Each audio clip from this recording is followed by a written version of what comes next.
Hello everyone, Dave Landry here from DaveLandry.com. This is Trading Simplified. Little housekeeping, we are working to get back to the live shows, and I think that live shows seem to be a little bit better. Also working to get back on camera if you have any small children who are scared easily. Just a warning there. Anyway, so what are we going to talk about? Well, I'm going to continue my series on finding the trading answers through questions, and possibly the right questions. And I firmly believe that if you want answers, ask questions. Just make sure you're asking the right questions. I'll give you an example in life. I'm a little bummed out today, probably the markets or whatever. But if I ask myself, why am I bummed out, or why am I a little depressed, it's going to be, I'm going to get all kinds of answers, and that's probably going to make me even more depressed, as opposed to saying, hey, how could I feel a little bit better about myself? It's like, well, I'm following my trading plan, and oh, maybe I should have taken that trade, but you know what? I'm going to learn from it, and maybe I'll go get a little exercise and feel a little better. Anyway, so I think it's very important that you ask the right questions. Now, I don't want to be the guy who just presents a bunch of problems and no solutions, and kind of by accident I backed into something a little while ago. It's like I was looking for slides for certain things for this presentation and others, and I went through my little Trading Simplified shows, and to my surprise, there's some really good stuff back there, and there are a lot of answers. So a lot of things I'm going to talk about and maybe kind of skim over a bit. The reason I'm doing that is if you go back and watch the older shows, there's a lot of good stuff, again, back there, if I say so myself. And I'll put a link in post for that. This week, I don't have too much. If I could do it, so could you. I do have one mystery chart, and we'll get to that in just 1 second. Housekeeping, I do take requests. It makes my job a lot easier if I know what you guys want to know, and that way I could put together a presentation or work that into the presentation. If I can't fit it into this show, Trading Simplified, which has a specific time slot and certain parameters, I could fit it into my weekend charts, which is a little bit more open-ended. So please send those to me. You can send them to davelandry.com/contact. If you want some follow-up information, I will give you enough stuff to keep you busy for a long, long time. Get to know me first before you spend any of your hard-earned cash. davelandry.com/StockCharts. I'll give you all three of my books in PDF formats, limited access to the members area, and a plethora of other stuff. All right, let's talk about the mystery charts. This week, we have an IPO. Nice thrust higher. The stock begins to pull back. Nice little fairly deep retracement. Form what I call a TKO, trend knockout. Again, we did a show just on that, going back quite a few episodes. I think second or third episode. Looking pretty good. Almost a textbook TKO in nature, where the entry goes above the high, stop not too far below the low, and if you do the math on all that and broadcast that up, gives you initial profit targets right around the prior highs on this one. We'll follow up and upcoming shows on that one. Now, a few weeks back, I did a series called Thinking Like a Trader. And as I've been saying the last couple of weeks, I thought I would never be able to end it. And then one day I was thinking, well, am I thinking like a trader? And that led me to think about questions, and that's where we are now.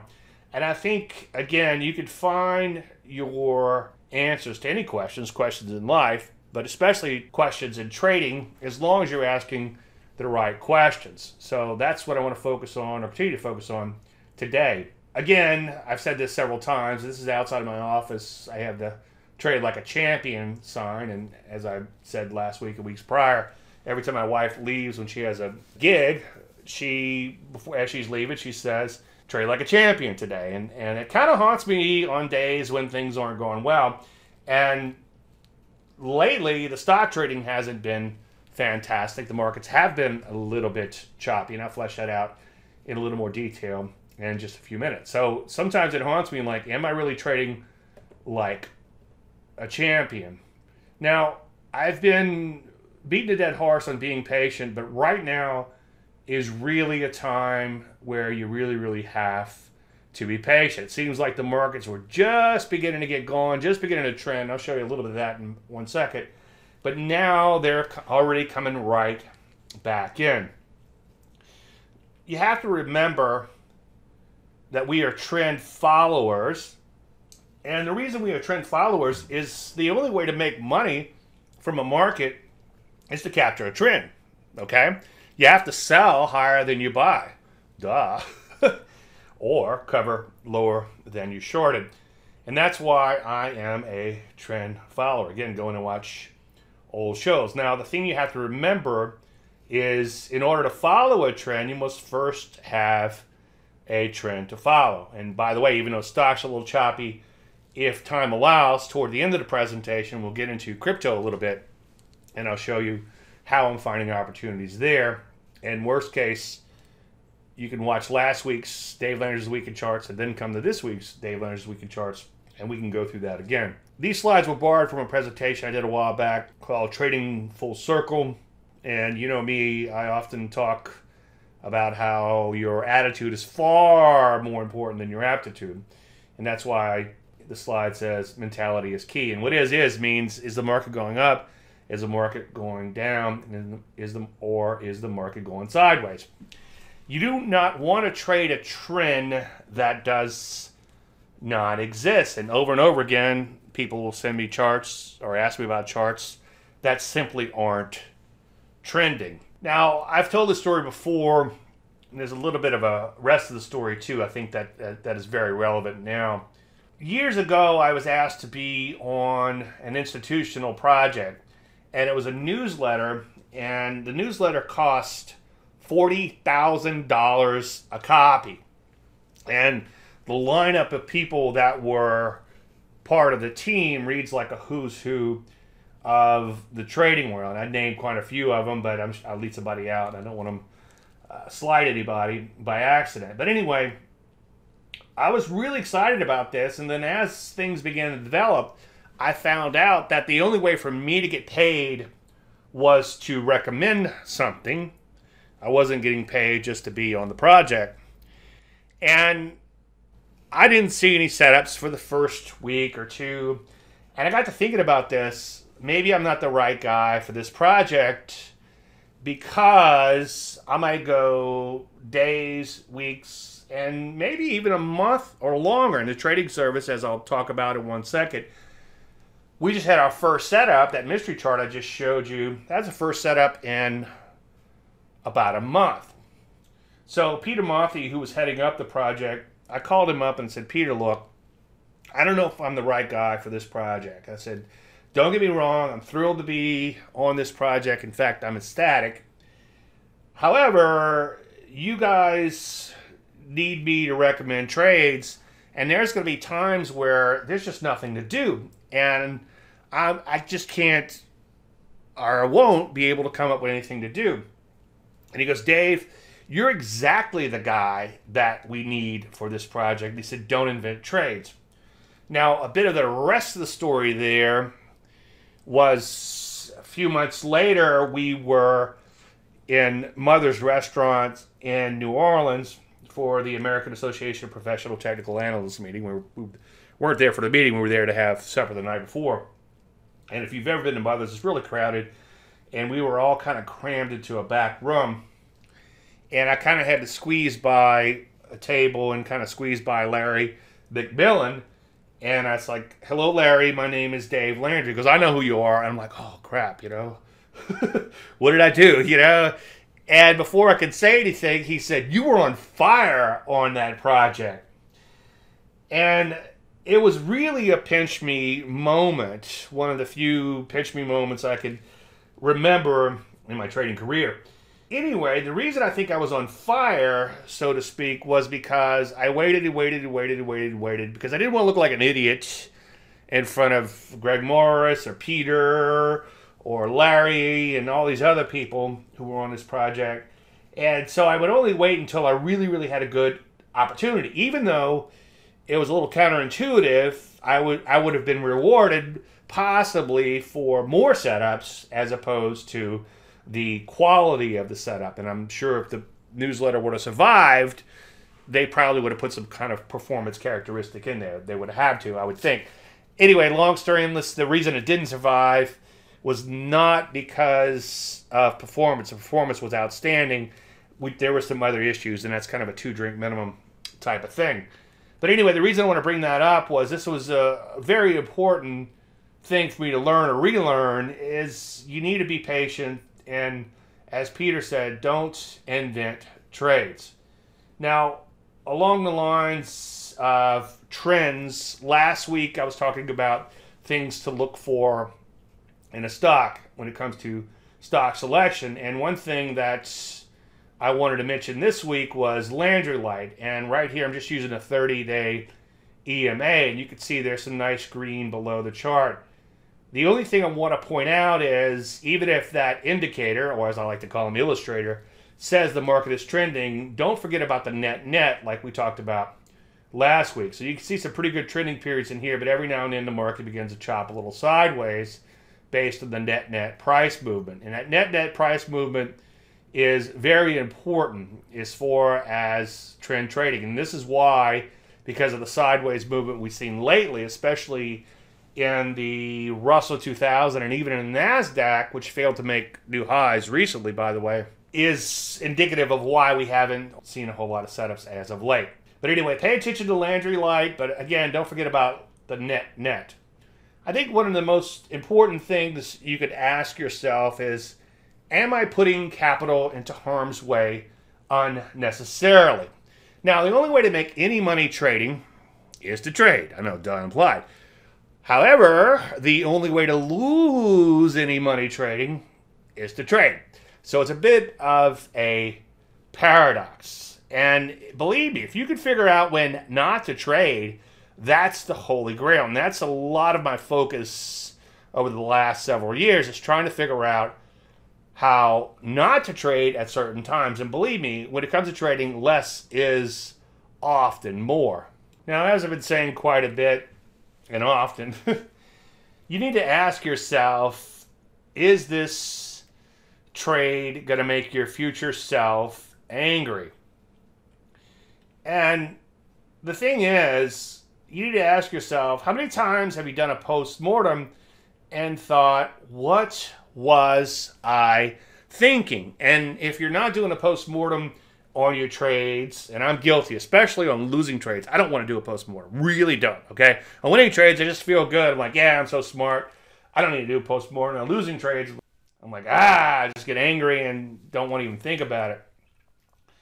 But when I force myself to do them, and I would encourage you to do a post-mortem, everything you do, go back in time and say, hey, what was I thinking back then? And the true enlightenment comes when you look back to a trade and say, you know, if I saw that trade tomorrow, I would think it again. So the point I'm trying to make with all this is you can prevent a lot of future angst by making sure you're doing the best thing possible.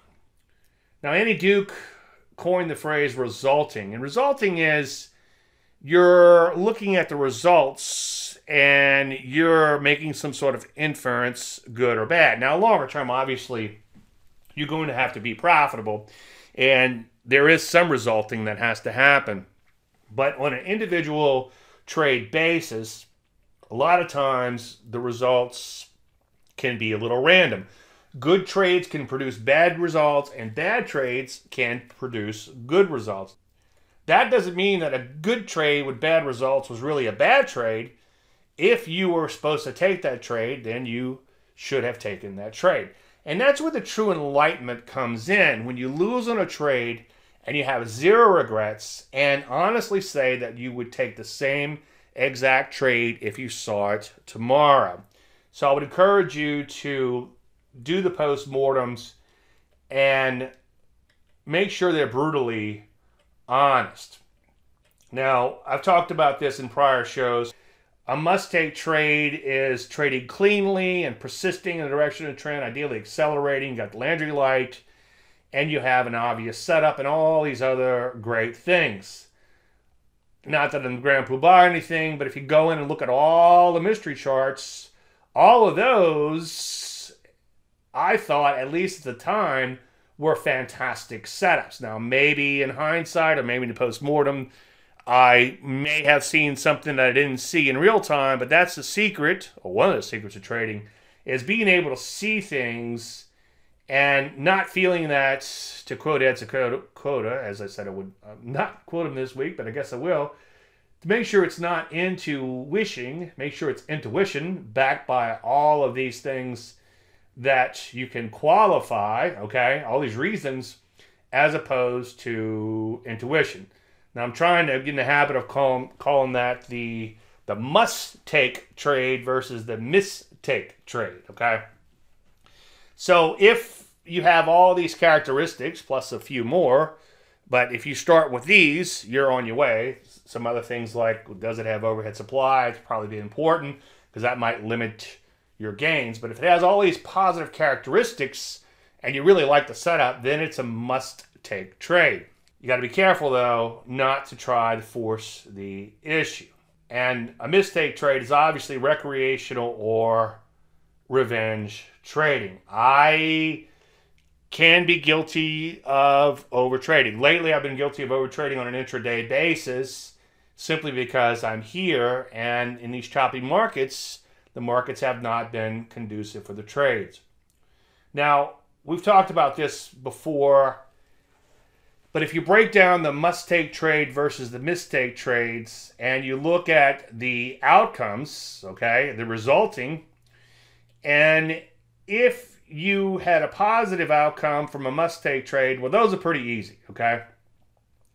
You just have to check your ego to make sure you don't get too full of yourself. And believe me, I get full of myself quite often, but then I get humbled shortly thereafter. I had to hit pause a second ago to drop an F-bomb, okay? It happens. Spelled with a silent S-H. Anyway, the true enlightenment, as I said earlier, is when you have a negative outcome, when you lose money in a trade, but you feel not good. You're never going to feel good about losing money, but you feel like, you know what? If I saw this trade again tomorrow, I would take it. Now, on the flip side, with the mistake trade, if you have a positive outcome and you do that post-mortem and you think, oh my goodness, did I get lucky on this one? Thank the market gods. I will not do that again. Even though I had a positive outcome, I will not do that again. If instead of thanking the market gods, you think I am a market god, then you've put yourself into a negative feedback loop. And that's another one of those slides I found earlier, last week at Bandcamp. So go in and watch the older shows. Now, if you have a negative outcome and you do the post-mortem and you're thinking, stupid, and stupid comes from, my wife had a boss years ago. She'd come in every Monday morning and sit everybody down at the conference table right before they got to work. And she would tell stories about what her teenage boys did over the weekend. And then she'd end up, talking about the emergency room or wherever they ended up. Police station, maybe, I don't know. And she'd go, stupid. But if you realize you were stupid to take that mistake trade and have that negative outcome, then you realize, hey, you know what? I don't want to create this future pain for myself again. So maybe the old garbage in, garbage out that we used to talk about way back in the programming days, when the earth was still cooling, when I was working on my undergraduate in computer science, you think, you know what? I'm not going to pick bad trades again. I'm not going to take this mistake trade. I'm not going to try to force the issue to happen. I am going to be patient. I'm not going to invent trades, as Mr. Mothi says. But if you feel like you're unlucky, then once again, you're back into that negative feedback cycle. Now, here's a biggie for me, and hopefully I can get the point across here. There's two ways to trade. You could trade to win, and you could trade not to lose. And believe me, there's a huge difference in the two of them. You want to make sure you're trading to win. And I'll give you an example of that. Let's go back to like the mystery chart would be a good example. And let's say you see this stock closing its buttocks and you're a trend guy, which means you wait for that entry, you wait for the market to turn back up, and you say, you know what, I'm going to get in a little early or a lot early on this because I'm just going to put stop right below low, and that's all I'm going to risk. And if it takes off, that's going to be great. Well, at the time, if the market is still dropping, it's probably a bad idea. You put that stop in right below the low, And more than likely, you're going to get stopped out. And here's the worst thing that can happen, or even worse thing can happen. And believe me, I've done it before. It's like you give it a tiny bit of rum and it takes a stop out, so to speak, at least the middle stop, and say, well, let me just put the stop a little lower. Well, let me give it a little more wiggle room. Before you know it, you end up in a lot of trouble, as opposed to just sitting and waiting and waiting and waiting for that entry to happen, which may never happen. And if it doesn't happen, so what? You avoided putting capital into harm's way unnecessarily. And I'll probably talk more about that in the future as far as, am I trading not to lose? The only reason you should ever trade is to win. Now, markets are emotional. We are emotional. We make up the markets. Like I said a few minutes ago, dropped an F-bomb and just hit pause, go look at some screens. I'm a little frustrated today. I am emotional, okay? And I'm an emotional guy in general. And you have to be careful with those emotions because the market is also emotional.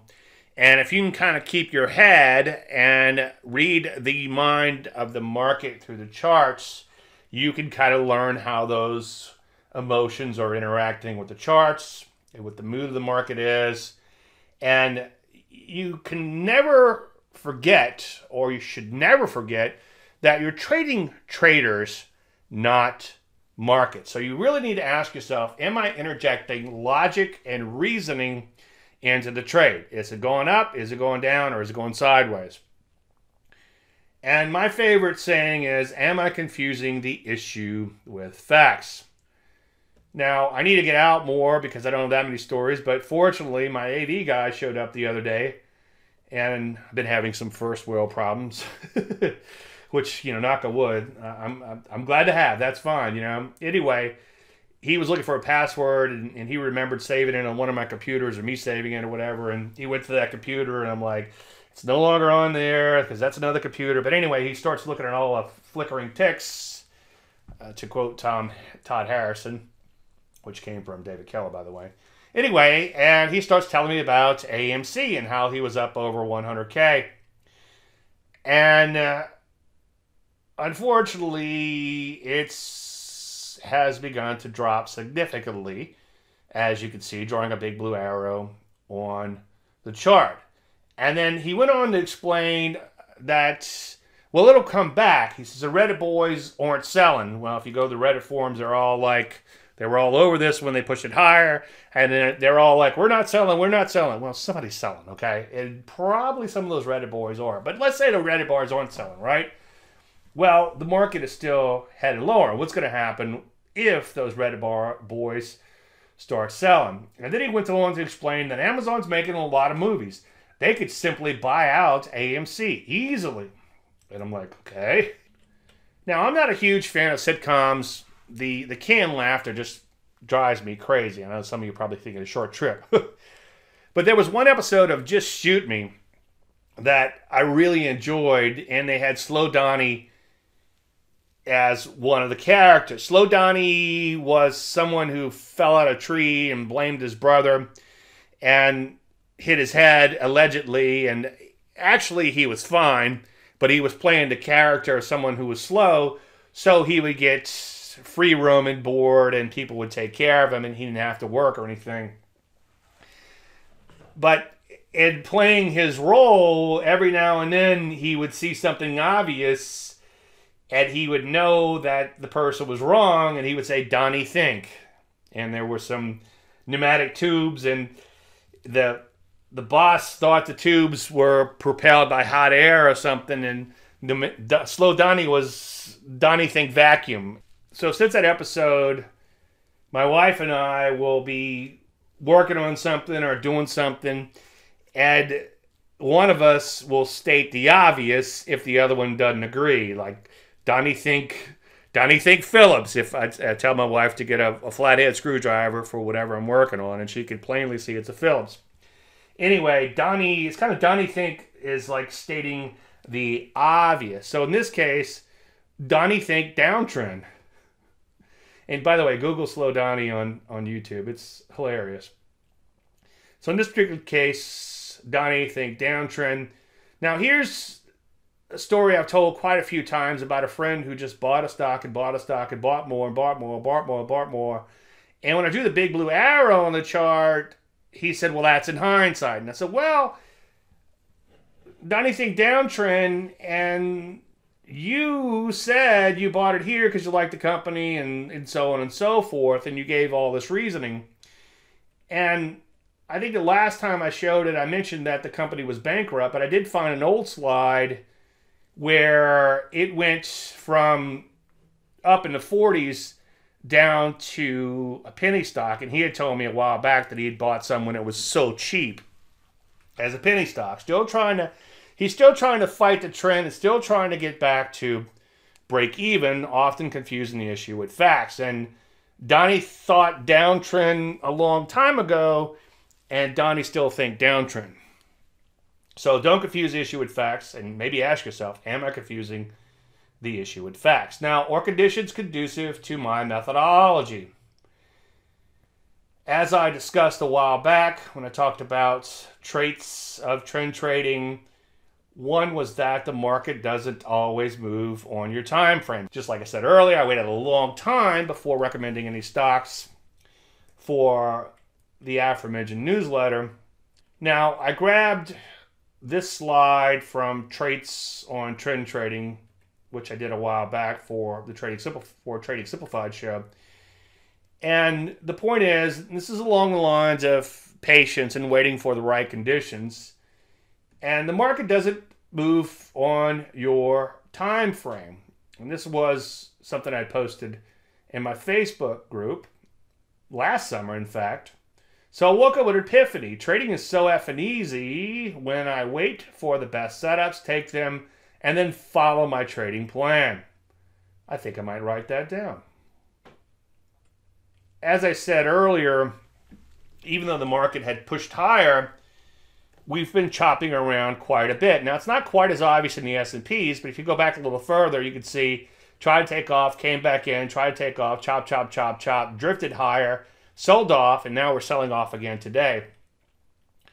The Russell, the NASDAQ too, but the Russell is very indicative of what's happening internally, especially with the stocks we like to trade. As you can see, the Russell back and forth, back and forth, back and forth, back and forth, and now selling off a little bit. So here's a trading service. As I've been saying quite a bit, I haven't recommended anything in nearly a month, and then we just got our first setup last Thursday, I believe. And so far, that one hasn't triggered, and that's the mystery chart. So be patient in your trading. Now, the only thing I am seeing right now, as far as conducive to your methodology, is crypto. Knock on wood. Let's hope it continues. I know I just said hope. But crypto's been doing fairly well. And as you can see, if you sort by relative strength, and you have mostly green on this side, and these numbers are sizable, then they might be worth trading. Now, one thing I like to do is, when these markets are really moving, is just simply play the relative strength game. This is a little bit different than my core methodology. Now, the reason I do this is because when these things move, they really can move, and it's an emerging market that's very inefficient, especially at times. Now, if you try to trade stocks in general on a breakout basis, unless you traded a whole bunch of them, I think you would fail miserably, because a lot of times breakouts fail. Now, in a market that's very inefficient, and IPOs would be another example of an inefficient market, you can trade in more of a breakout fashion. Well, that's all my time. I appreciate you guys watching. Again, if you need to find me, DaveLandry.com/StockCharts. If you need to reach me, DaveLandry.com/contact. I want to, again, thank everyone for watching, and may the trend be with you. Hey, Grayson Rose here with StockCharts. Thank you so much for watching. I hope you enjoyed that video. If you did, consider giving it a like down below, maybe leave us a comment, and if you're new to the channel, you can subscribe at the link up above. We're gonna bring you daily content from an incredible collection of technical analysts and financial experts.